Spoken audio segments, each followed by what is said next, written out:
Debut Spotlight. I'm Rachel Barenbaum, author of A Bend in the Stars, and today my guest is Rahul Raina. He's the author of How to Kidnap the Rich. I loved this book. It was fantastic. I laughed, I cried. It was amazing and different from anything I've read in a very long time. Rahul, tell me, what is your book about?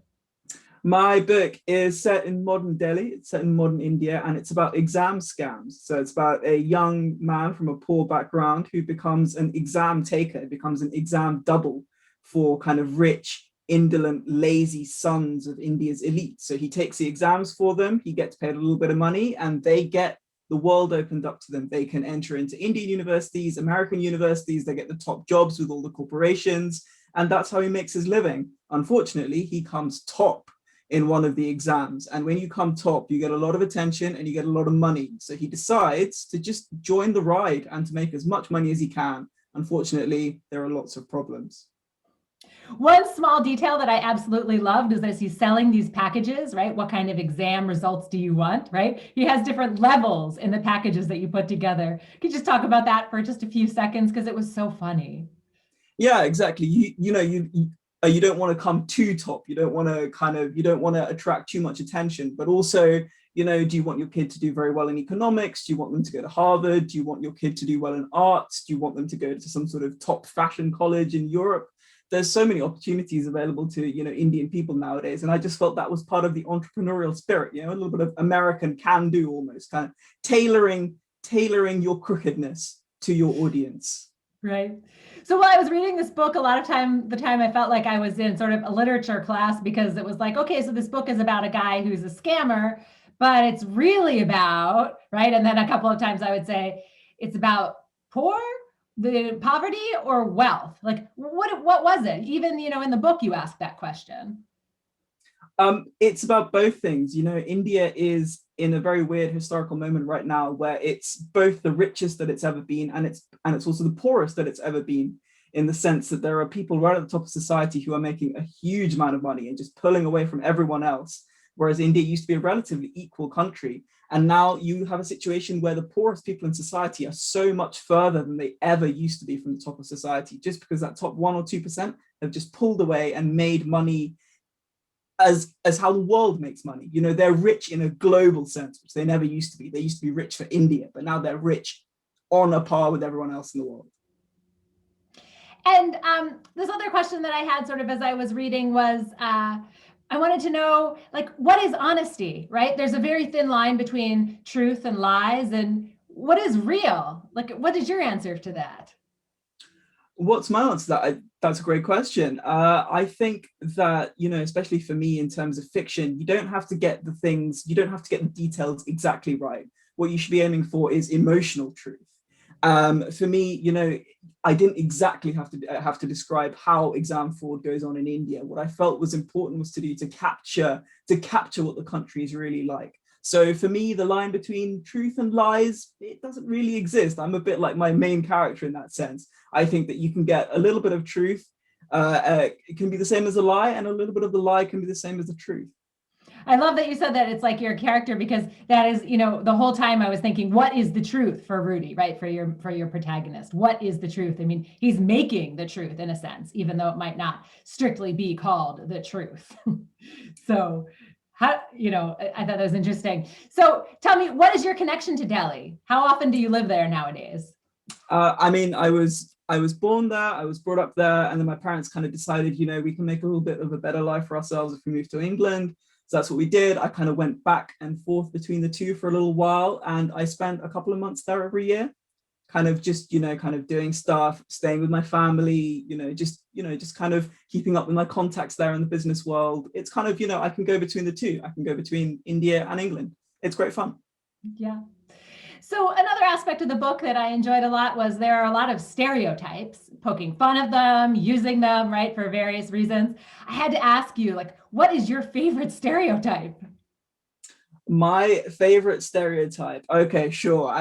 Okay, yeah. So it's like this. So like in Indian society nowadays, you have these slightly overly westernized Indians who sort of believe that on some level they are Western and that they're better than other Indians because they have access to English, they've got the right accent, they've got the right education, they watch the right films and TV and stuff like that. So that's my favorite sort of stereotype of an Indian who just thinks that they're so much better than India just because their family's made a little bit of money in the last 10 or 15 years. And why did you choose to use so many stereotypes in the book? Because India is a country which, at the same time as having all these stereotypes, is a country that busts all of these stereotypes. And that's what I'm interested in. I'm interested in a country which is changing hugely and has changed hugely in the last 20, 30 years, ever since it opened itself up to Western and American capitalism. That's what I'm interested in. I'm interested in this really sort of hierarchical, closed off ancient civilization, which has suddenly found itself in this whole big new world of globalization. And yeah, you've got stereotypes that get busted, that get reinforced, that get changed, and how that changes over time. That's what interests me. I love that. It's fascinating. And I think you also are asking in this book, what is the cost of that change? And for Rudy, that is very physically, right? The cost of his finger. We learn about that pretty early on. So there are all kinds of symbols possibly built in there. Why did you choose to cut off his finger? It's a little bit of violence, a little bit of bloodlust. Some of my editors told me, you really have to amp up the kind of the loss of this physical finger because it'll make the audience really excited to read it. And I was like, okay, fine, if we have to do that. Yeah, I just felt that, for all of us in India today, there is a psychological cost to being part of the Western world and having access to the Western world. I wanted to give, the character just a physical cost as well. It's something as simple as that. That's powerful. It's very powerful. So what do you want your readers to take away from this book? What I really wanted them to take away is that, you can write about poverty and you can write about wealth in a way that's complicated. You can have characters who are complicated, who aren't one thing or the other. Poverty doesn't ennoble people. It doesn't make them better people. You can still have people who are poor, who are, frankly, a little bit psychopathic in my case, or in the case of the characters in this book. What I wanted to do is to show people that, the distance between India and the West or America is really not that big. It's stuff like watching elephants and sort of cattle on the roads that has convinced people that there's this huge separation between the two. But the people are really, really similar if you look at, what they're like psychologically. And I have a similar question. So I don't know, maybe this isn't going to land very well, but I wanted to ask you anyway, like, what kinds of questions do you want people asking you about this book and what you've presented here? I want them to ask, is India actually like that? Is it as corrupt? Are people on the make as much as you kind of make them seem? And yeah, they are a little bit, like people have asked me all sorts of questions like, how did you describe my country so well? I've talked to people from Brazil now, from Nigeria, from Indonesia, the Philippines, Singapore, and Britain as well, and America, who are like, how is India so close to us? Because they felt that, these sorts of scams and schemes going on at the top of society were just something that was going on in their country. But no, it goes across all over the world. So that's what I want people to ask. How come we're all so similar? I think that, to me, that's really important. It's a beautiful question. I mean, I'm in America, and here we have the college admission scandal also going on, right? It's in the news all the time. So absolutely. When that broke in about March or April 2019, my WhatsApps were deluged with all my Indian friends saying, look, they're exactly like us. They pretend they're so much better than us, but look, their Hollywood stars are on the same scams as ours are. They're trying to peddle kind of privilege in the same way that people do in our society, that sort of Ivy League standard that we hold ourselves up to as Indians. It isn't that great after all. And that's what I wanted to talk about. We're in a hugely changing world. We're in a world where we can talk to each other so much more than we could before. Look, we're talking right now, which we couldn't even imagine last year. So that's what I wanted to talk about, these global conversations that are going on about wealth, privilege, power, poverty, all of those things. I love it. It's so inspirational. And I am hoping that you're going to be opening all of these conversations around the world because there are so many similarities and you really bring them out. It's why I love this book so much. So tell me, what kind of advice do you have for new writers?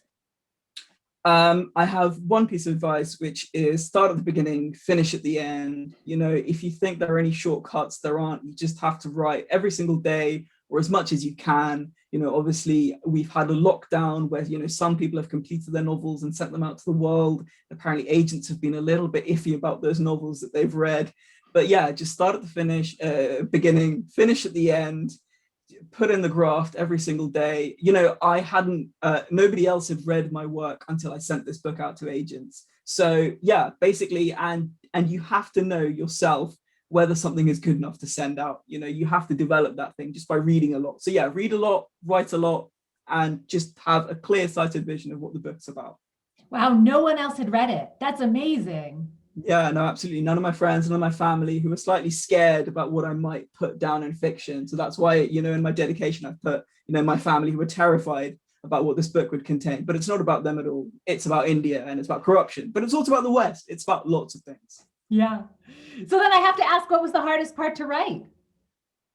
The hardest part to write was definitely the middle, making sure that all of the threads that were present at the beginning and present at the end kind of wound their ways through, and that all the characters were given, a little bit of time to establish themselves and to have relationships with each other, and to not get them lost in the kind of maelstrom of India, because that's kind of what I was trying to do with this book. It's hot, it's crowded, there's everything in the air, there's chaos, there's thrillers, in the air, but I just didn't want the characters to get lost in all of that drama and excitement and spice. I felt like I smelled it the entire time. You wrote that really well. All the different smells. Yeah. Thank you. Rahul, thank you so much for joining me today. I loved the book, How to Kidnap the Rich. May you sell many, many copies. Thank you so much.